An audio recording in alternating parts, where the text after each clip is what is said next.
Hello, art historians, and congratulations, you are officially done with half of our course. That went so fast. I am truly shocked how quickly time seems to move these days. It never ceases to impress and kind of scare me a little bit.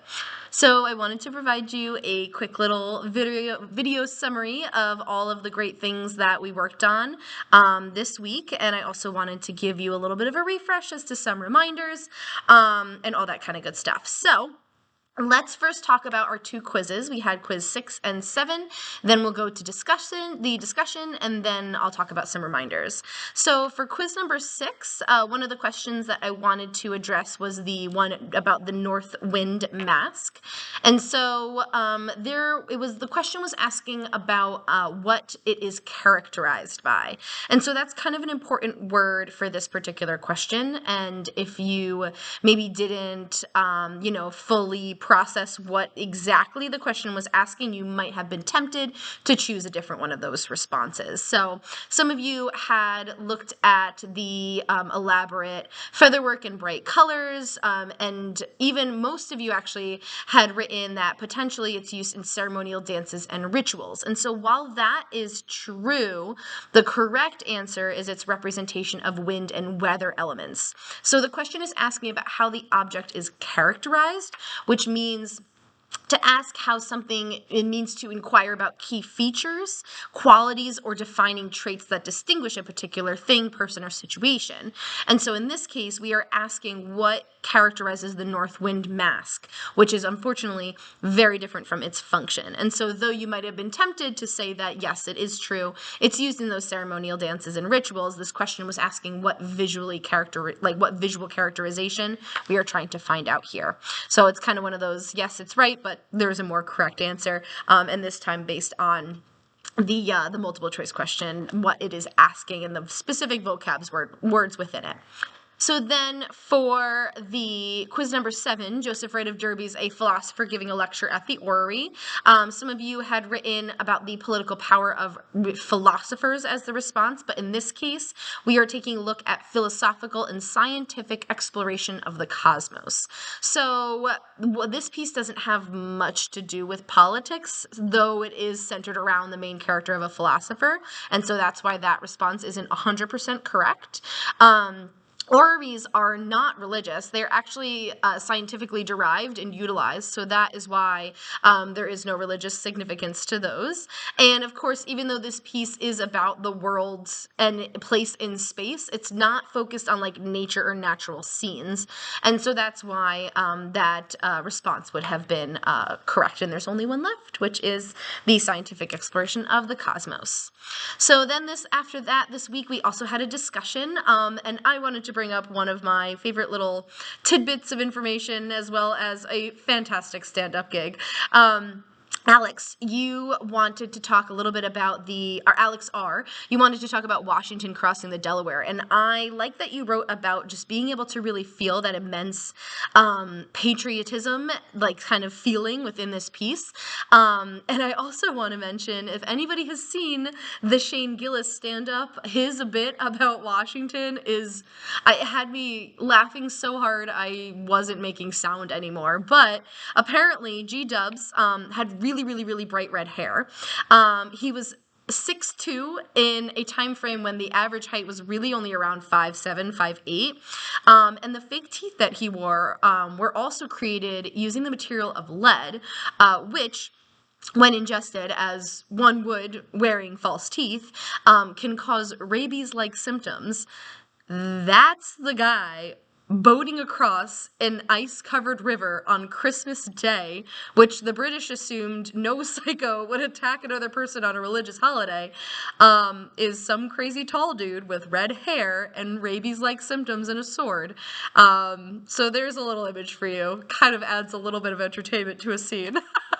Anyway, I also wanted to point out that other Alex T., I often describe these humanesque or anthropomorphic masks as being nightmare fuel myself, which you posted a picture for us. Thank you for that. The Aka elephant mask from the Bamileke people has always been my number one, but I will certainly add this one as well. And you are very brave for overcoming your initial fears and spending time really looking at this piece, so good job. And Savannah, I want to just congratulate you. Excellent job describing all of the beautiful textures in this scene, those fabrics, the pastels, the softness of lines. It's really what defines the Rococo era visually. It's kind of like a fluffy cloud of cotton candy, so awesome job with that. So folks, now that we are all wrapped up with week 4, which is the halfway point to our 8-week class, you have completed a number of assignments. I have all of those graded except for the exam. Those I'm going to go in and start working on throughout this week, but I do have quite a busy week, so if you don't get those grades until closer to like Thursday or Friday, I do apologize. I am taking my art history students to the Met tomorrow. I'm very excited, so I will definitely take pictures and post for you all.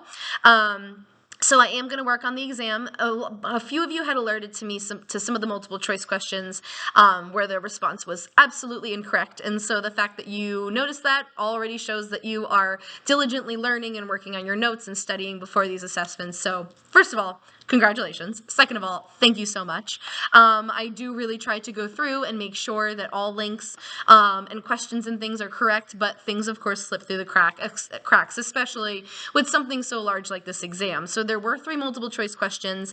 Off the top of my head, I can remember that one of them was about the philosopher, one of them was about, was it the Nikisi Power Congo figure, and then there was one more.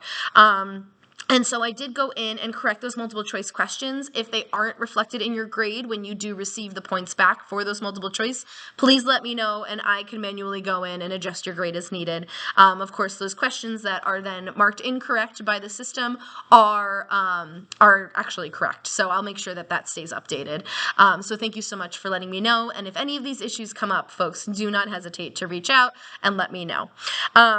So the other things I'm going to be working on this week, in addition to grading your exams, I do need to post my midterms grades today, so I will be doing so very shortly.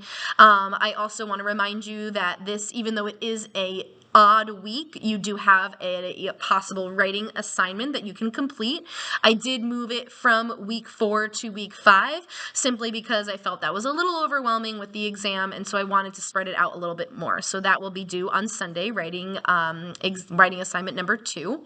Of course, keep in mind, if you complete 2 of those, the 2 lowest grades will drop, so if you don't complete the other 2, then you don't have to worry about it.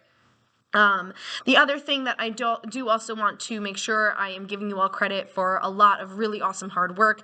These discussions have been out of this world. Thank you so much. Your notes sheets have been really, really well done. If anybody has any confusion, please don't hesitate to let me know. And we are now moving forward into week 5 at this point. So what that means for you all, though, is that week 6, or next week, is the week of Thanksgiving. And while those that are on ground do have a break at the end of the week, us as online students, we just keep plugging straight through. I experienced the same exact thing when I was doing my master's at Lindenwood as well. So what I'm also going to try to do for you folks is by Thursday or Friday, I'm really hoping for maybe even Wednesday at the latest, I am going to try to get Module 6 up and ready to go for you all, so that way if you want to start working ahead this weekend, then you don't have to worry about doing it at the end of next week. So I will open that far more in advance than I usually do. I usually activate the modules on Sunday, and this time I'll really try to get that out a little bit sooner to you. So I'll work on that, and otherwise, folks, you're doing such a good job. Please keep in mind that you do have your formal analysis paper due at the end of week 7. So that is not this week, not next week, the week after that. And you do need to see artwork in person to complete that assignment. So if you have any issues, please let me know. But please plan ahead. This is a core assignment for this class. If it is not handed in, then unfortunately you cannot pass the class. And that is not a me rule. That is a Lindenwood University rule. Every single course has a core assignment, and this is this one. So if you have any questions, let me know. And a really great job on week 4, folks. We are plugging right through, so keep up the awesome work, and thank you so much, and I'll talk to you all soon. Bye!